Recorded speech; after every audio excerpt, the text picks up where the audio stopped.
اعوذ بالله من الشیطان الرجیم بسم الله الرحمن الرحیم.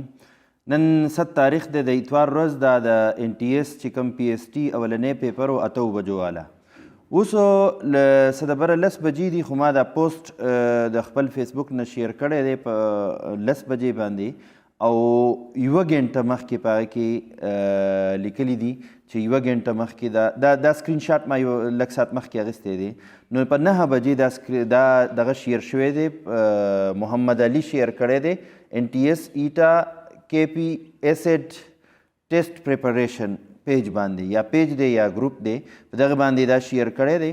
دا کیز دي او دا چې کوم دی د بک نه لا NTS والا دا کلیریفیکیشن ورکوي چې چا د بک نه وروسته یا فوټوشاپ کړی دی او یا هغې دغه وړی دی د ټیسټ نه وروسته دا آوټ شوي دي.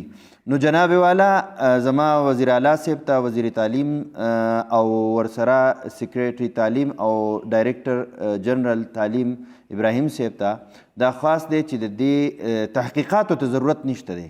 که تاسو کمیټي جوړوئ چې تحقیقات یې وکړي، نو تحقیقات خو د هغه شي کېږي چې د هغې ثبوت نه وي.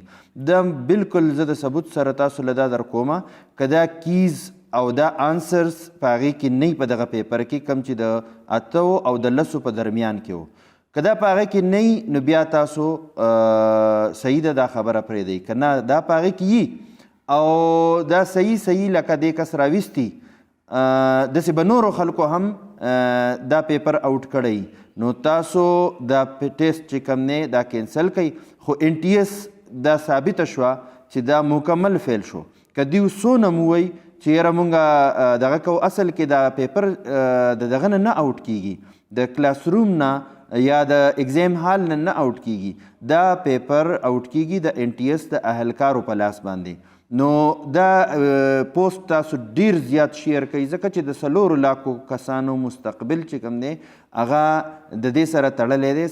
NTS والا په خپله وایي چې 4 لاکو پورې کینډیډیټس په دې کې ټیسټ ورکوي، او دا به صرف یو څو لاسو لا دا لاړ شي، صرف یو څو لاسو له به دا لاړ شي. دا یې په دې کې لیکلي دي چې د NTS پیپر دا 20 منټه پس دا آوټ شوی و، 8:20 باندې دا آوټ شوی و.